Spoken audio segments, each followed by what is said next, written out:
मुर्गी मशीन। एक गांव में फैसल नामी एक गरीब किसान रहता था।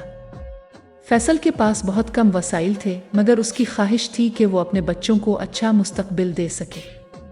एक दिन जब वो अपनी मुर्गियों के अंडे बीच कर वापस आ रहा था तो इसे रास्ते में एक बूढ़ा आदमी मिला जो कि बहुत ही अजीब और गरीब था।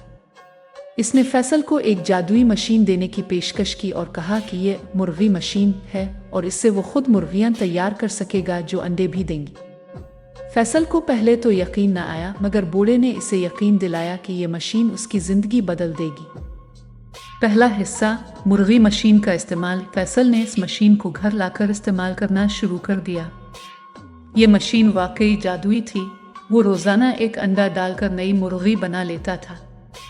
आहिस्ता आहिस्ता इसके पास काफी मुर्गियां हो गईं और उसने उनके अंडे बेचकर अच्छा खासा पैसा कमाना शुरू कर दिया। गांव वाले हैरान थे कि आखिर इतनी ज्यादा मुर्गियां कहां से आ रही हैं। फैसल ने किसी को भी मशीन के बारे में नहीं बताया और खामोशी से अपना कारोबार बढ़ाता रहा।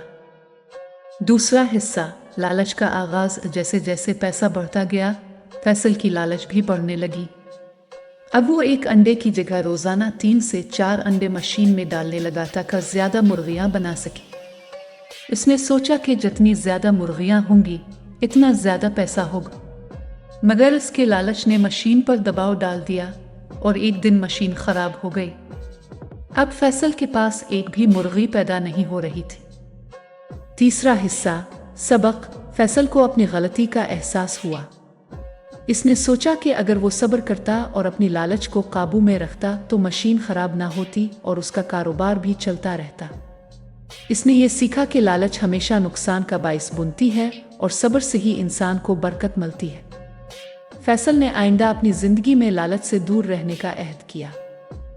इख्तिताम, गांव वालों के लिए पैगाम। इस कहानी का पैगाम यह है कि लालच एक ऐसी चीज है जो सब कुछ बर्बाद कर देती है, चाहे इंसान के पास कितना ही क्यों ना हो।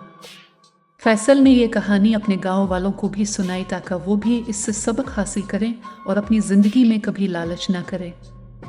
इस कहानी से हमें ये सबक मिलता है कि लालच इंसान को नुकसान पहुंचाती है और सब्र करने से ही इंसान को असल खुशी और बरकत मिलती है।